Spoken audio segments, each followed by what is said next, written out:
What are you even trying to achieve with your various outreach projects? This is a question I've been asked a number of times, especially of late with the bylaw stuff happening in Calgary. And it's the question I'm going to be tackling today. Stay tuned.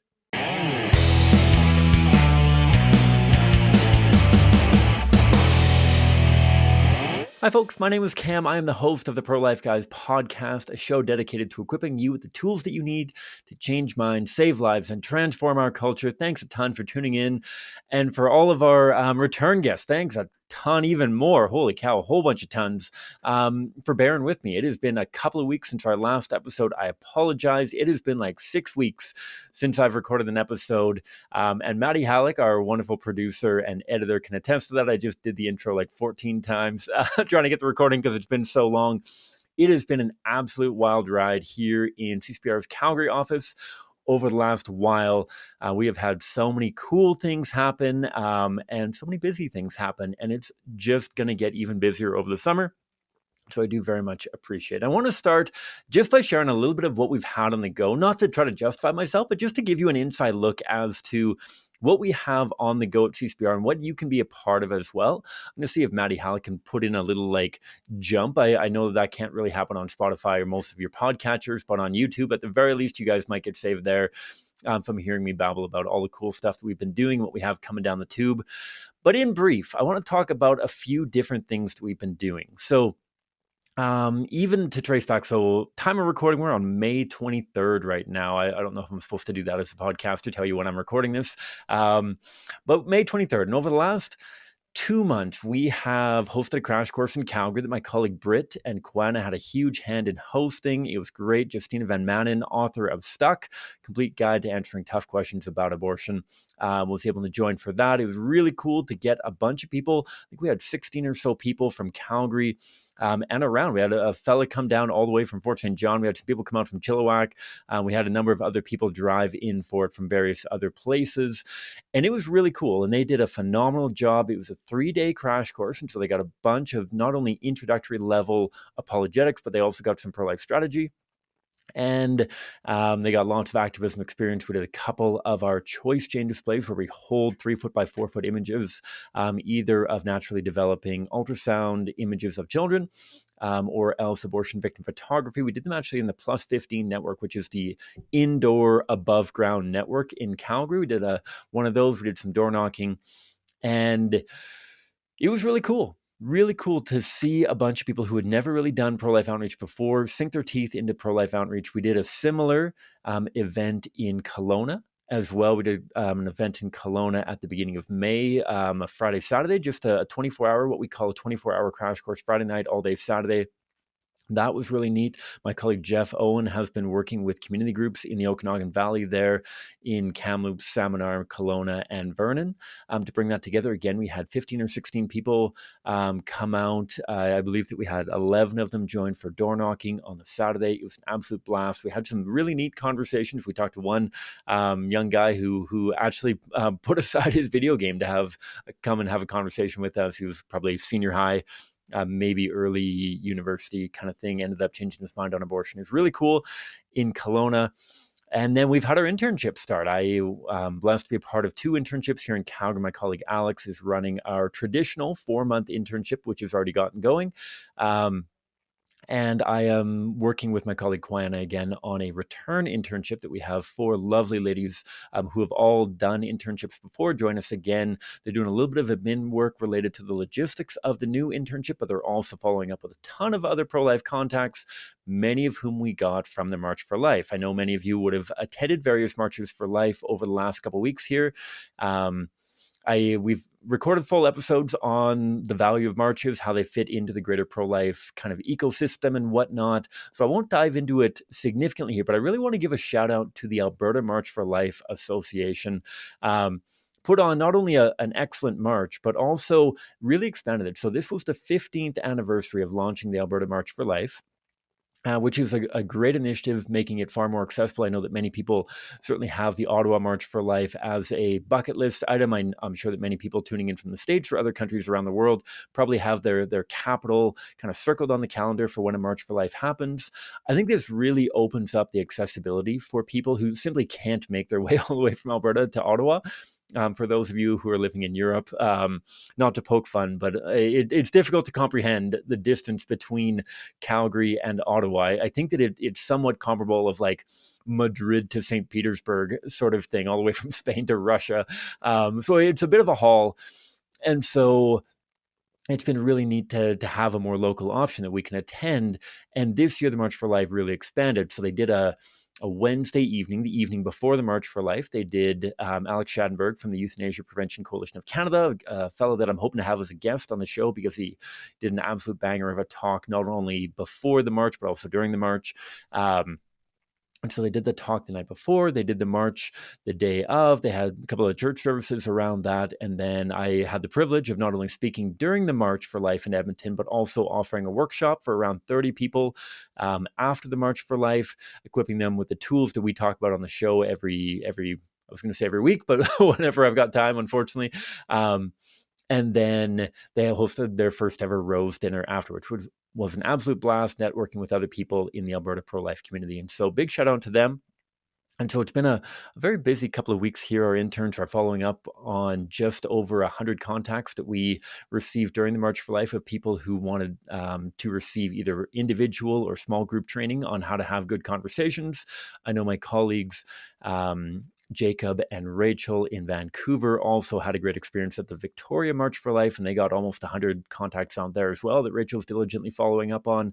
And we hosted our Toronto March for Life, Blaise Lane and the Eastern staff hosting that in the Toronto area. So it has been an absolute whirlwind of a month. We've got an incredible crew of interns here in Calgary. I haven't met, I don't think, any of the Toronto interns, but I can only imagine how wonderful they are as well. And so all that to say, we have an awful lot going on. And as I alluded to, we have an awful lot more coming down the tube. As some of you may have heard or seen on our various socials, we are doing a Faces of Abortion tour across Canada. We have two legs of the tour. Our Eastern internship team is going to be starting out in the Maritimes and making their way this way. We're going to be going out to Regina. We're going to be going to the West Coast, Victoria, Vancouver. We're going to spend a bunch of time in the Okanagan as well. And so we've got a bunch of tour stops on the go. And we are looking for more places to host tour stops. I know that we're late in the game here. Out here in Alberta, we're still scheduling tour stops into August as well. I'm going to be doing a lot of speaking in September, October. And so if you would like to have a talk at your church, at your pro-life group, we'd love you to reach out and be a part of this Faces Tour. And what is the Faces Tour? Well, in the words of Dr. Monica Miller, and I'm going to paraphrase this, that there's something not only special but powerful of a human connection face to face. And this was a major theme that Alex Schadenberg shared about with regards to euthanasia as well, of the power of human connection and face to face. And for many people, abortion is not a personal issue. It's an abstract idea, even for us pro-lifers. This is something that, thankfully, for many of us, hasn't hit close to home. I know there are many people who are involved in the pro-life movement, very good friends of mine even, who have had abortions, and this does hit very close to home. But for many people, and I think it's fair to say for the majority of people even involved in the pro-life movement, this doesn't hit incredibly close to home. And I think that's one of the reasons why so much of the work in the pro-life movement is done by so few people. I know that I'm preaching to the choir. Many of you listeners have been actively involved in the pro-life movement for far longer than I have, for decades. And I think it bears questioning. Why is it that so few people get involved in the pro-life movement? Because for some people, we think about it as being fatigue. Some people we think, okay, well, people are kind of fading out of the pro-life movement. But that's our grandparents. That is our grandparents who took this personally because they took this as an attack on their Canada.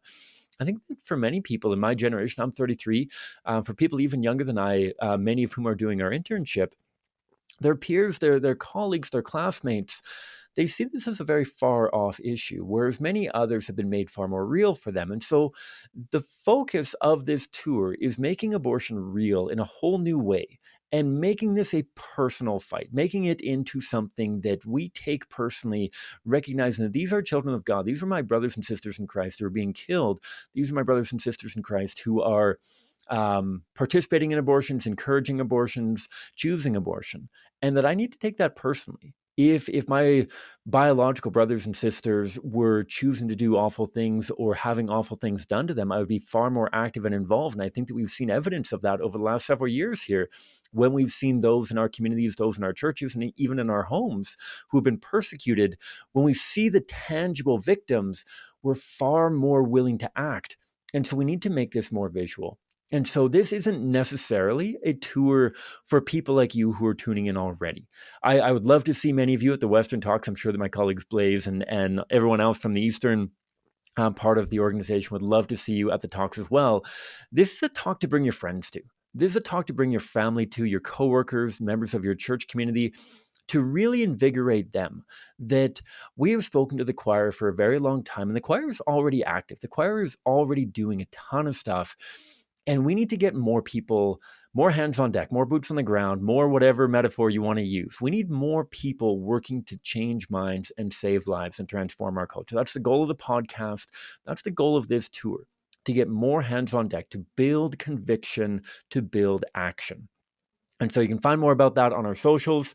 I know that I'm 10 minutes in already and I haven't even gotten into the core content, but I really want you to check that out. Check on our socials. There's information as to where we're doing tour stops. And like I said, if you'd like us to come to your community, if you want help building up your local initiative, if you want to get more people fired up to defend lives, to change minds, save lives, and transform culture, then hit us up. Either go to the Pro Life Guys website, www.prolifeguys.com, go to endthekilling.ca, go to any number of other URLs. I'll drop them all in the discussion below.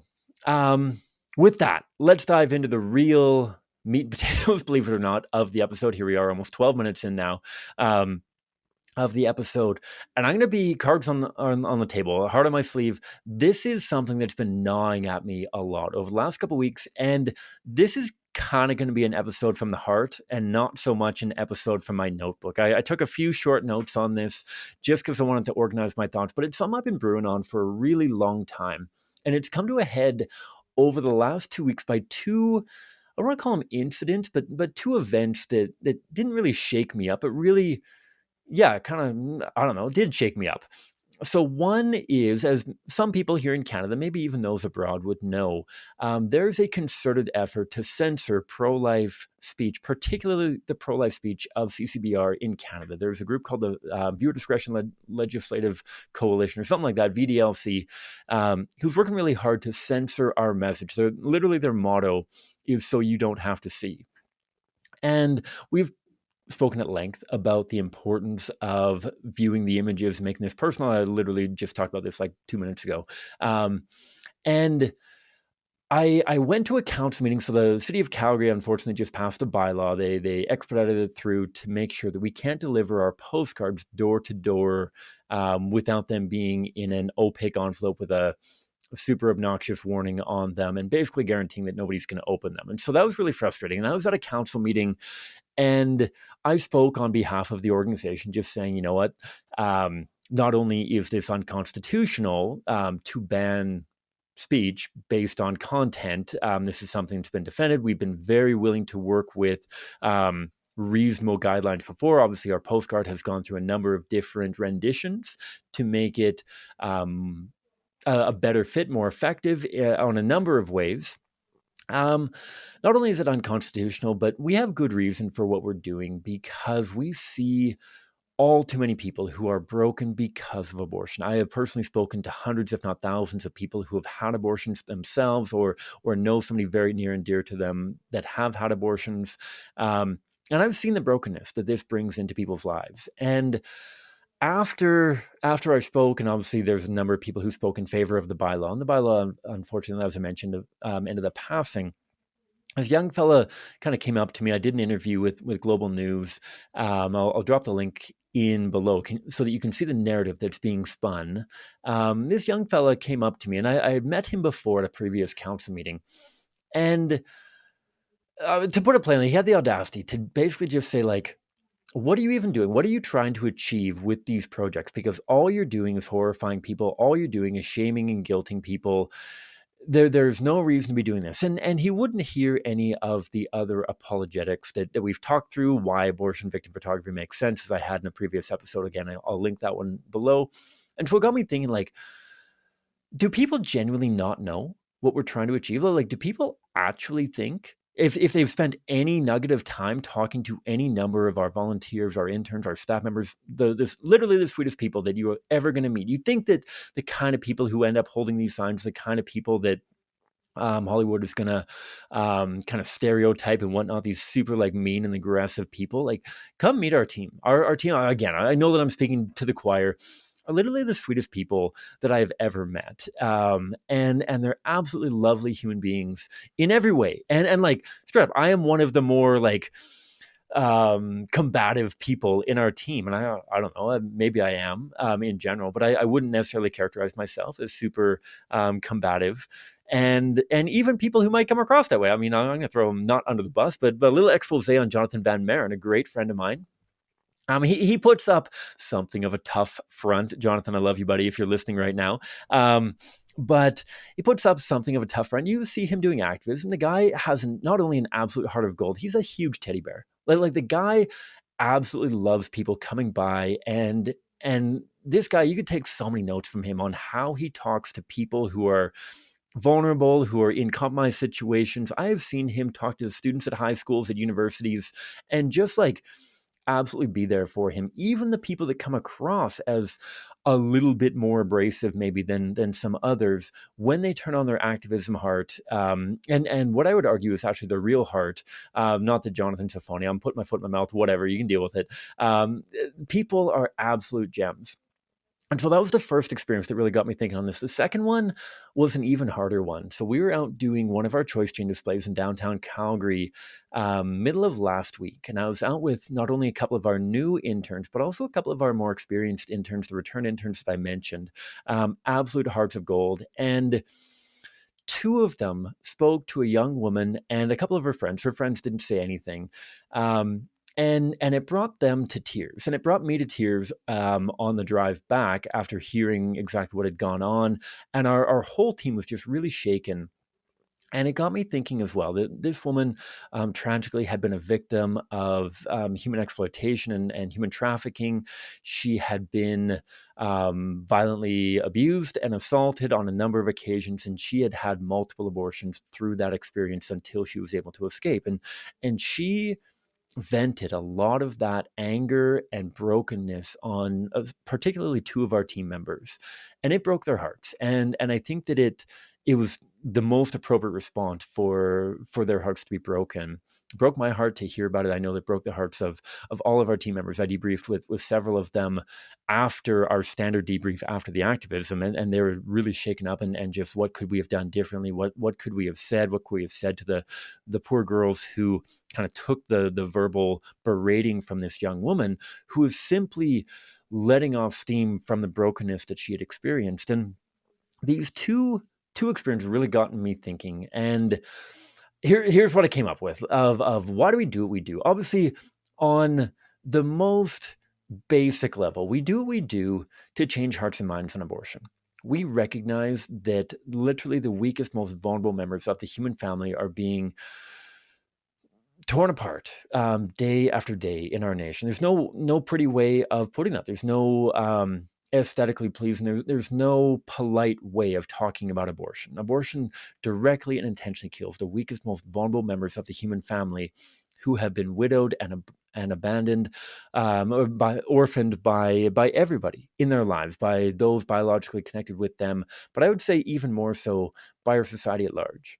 And we are trying to change hearts and minds on this issue so that people don't have abortions. We are first and foremost future focused. We recognize that everyone is pre abortive, and that every one of us, myself, you, your friend, your family member, everybody in your sphere of influence, everybody in my sphere of influence, could be involved in an abortion decision or a challenging pregnancy decision in the future. And so we all need to have our hearts and minds changed towards the pro life worldview, that we can't solve these problems by killing people. And so I think that's obviously the first most natural, and I'm sure that comes to mind for everybody, that we are future focused. We're trying to prevent abortions from happening by changing hearts and minds before people even become pregnant.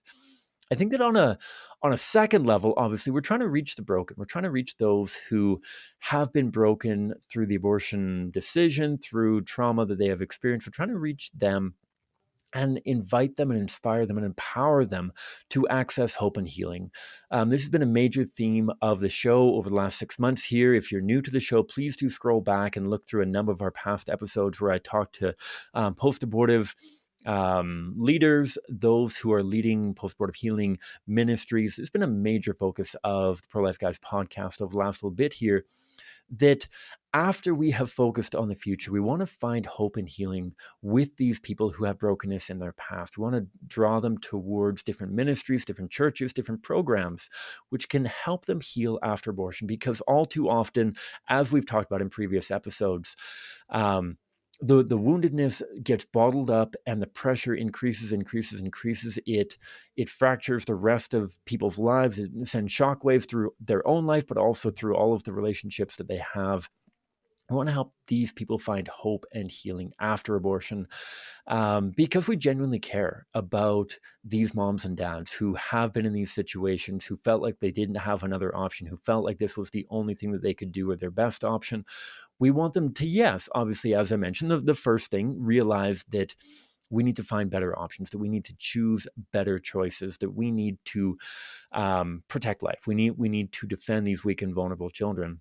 And then once they've accepted that, they need to find hope and healing, because they are not doomed to a life of misery and distress and guilt and shame because of the choices that they've made, but rather there's tremendous hope and healing available. And so that's level 2. And I think that that's where a lot of people kind of stop their line of thinking. These last 2 experiences and a few others that I won't mention just for the sake of brevity, um, that that really stands out to me is, like, in some ways we're just trying to get people to care. We're just trying to get people to care about their fellow human beings. That the number of times I've had the quote, "Am I my brother's keeper?" thrown at me facetiously or very really.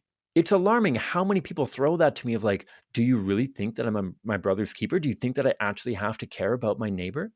It's it's alarming how often, I know that we talk in the podcast about trotting out the toddler. It's alarming how many times we have to reiterate the toddler analogy. So like, no, no, no, like for real though, you wouldn't kill that toddler, would you? Like, no, no, no, for real though. If your neighbor was abusing their child, wouldn't you do something? Like, if you don't have the stones or the courage, whatever, to excuse my language, but like if you don't have the courage to intercede and protect the weak and vulnerable yourself, at the very least empower and enable other people to do so. So often what we're trying to do is just get people to care. And it breaks my heart, especially when the people questioning that are the ones who've been broken themselves. This young woman who came and talked to a couple of our team members, I I just think about the number of people who streamed right by our display and think about abortion as this quick fix.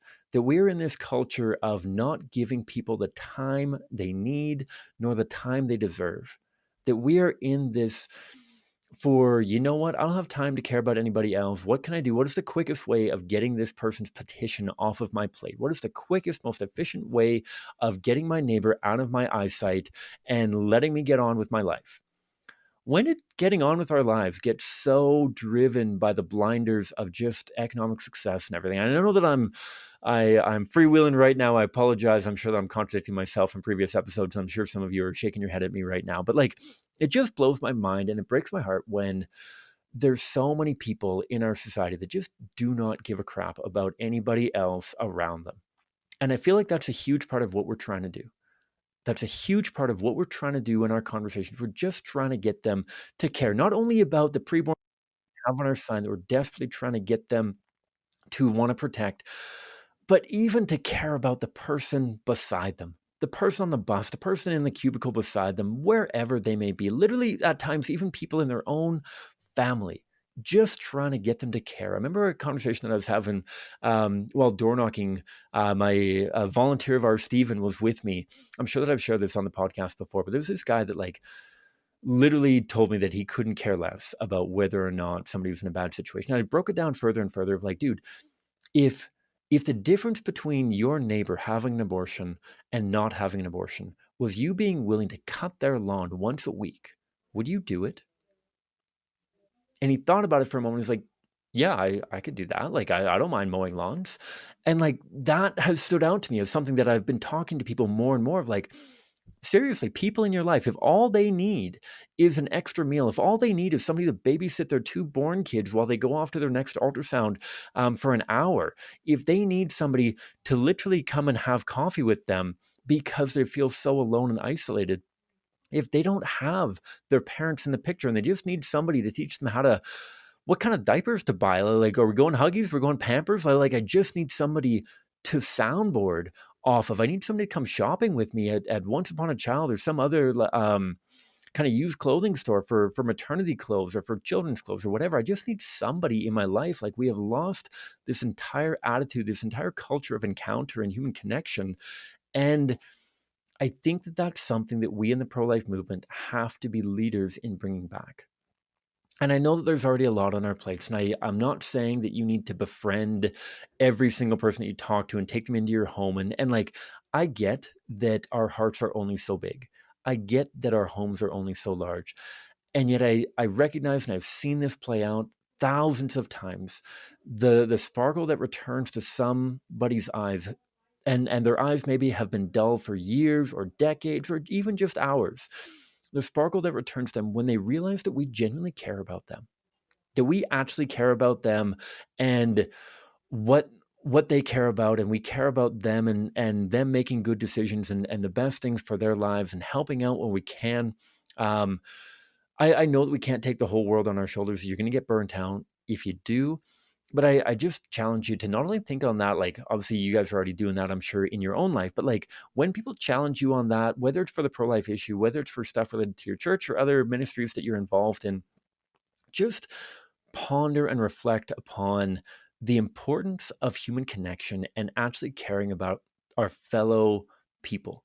Actually caring about the people who live on our blocks, who live on our streets. That was the main thrust of the speech that I gave during the March for Life. It was only a 3 or 4 minute um, a little speech, but it was basically we need to be better neighbors, and that we need to model better neighbors. And I could go down a whole bunch of Hollywood kind of things and talk about paying it forward and all that kind of stuff. But like, when you take it seriously, we need to inspire other people to take it seriously, that they're going to know what we believe in by what we do.